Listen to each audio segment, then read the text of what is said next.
Question: discuss how operational risk can undermine otherwise sound financial and insurance risk management. Your answer must integrate the 3 lines of defense, model limitations and monitoring. 8 marks. Section 1. Interpretation and key points. Quick awareness check. The silent spoiler. Operational risk is qualitative. It breaks the quantitative perfection of financial models. Governance failure. If the checkers, second line, don't challenge the doers, first line, the numbers in the reports become lies.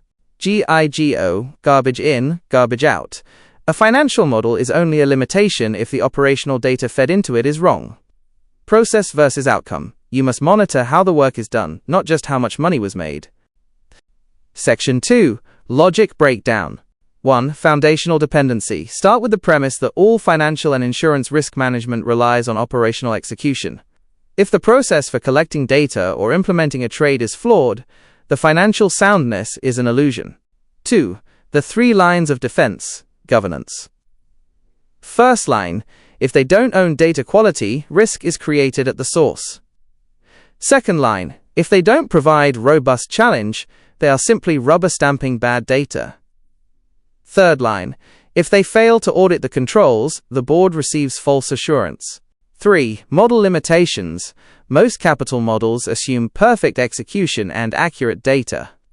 Operational risk, e.g., a system bug or human error, is a model risk because it invalidates the model's assumptions. It creates tail risk that the model hasn't priced. 4. The monitoring loop. Move from lagging indicators, profit/loss, to leading indicators, key risk indicators or KRIs. Monitoring must focus on the health of the control environment to catch failures before they become financial losses. Section 3. High distinction model answer. Operational risk acts as the foundational uncertainty upon which all financial and insurance strategies rest. While market and insurance risks are typically managed through explicit stochastic modeling, operational risk, arising from human error, system failures or process breakdowns, often operates outside these quantitative frameworks. Consequently, a failure in operational integrity acts as a silent spoiler, capable of undermining the assumptions and effectiveness of even the most sophisticated risk management strategies.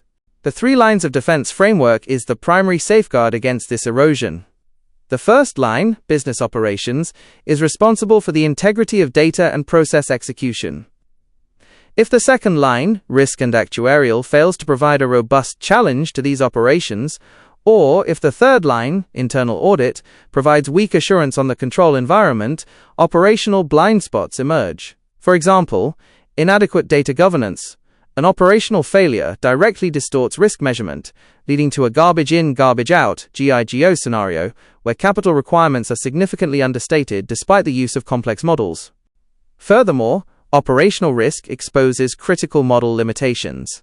Most financial and insurance models assume a level of operational perfection that rarely exists in reality.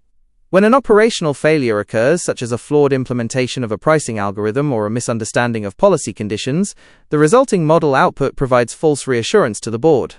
This creates a disconnect where the firm appears financially sound on paper, but is actually exposed to unquantified tail risks that the model was never designed to capture. Finally, effective monitoring must transcend simple financial outcomes.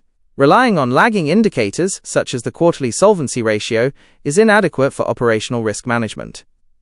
Instead, the firm must monitor key risk indicators, KRIs, that track the health of internal processes, such as system downtime, staff turnover, or control overrides. By embedding these into a continuous feedback loop within the actuarial control cycle, the firm ensures that operational decay is detected and escalated before it crystallizes into a terminal financial loss, thereby protecting the firm's long-term sustainability and regulatory standing.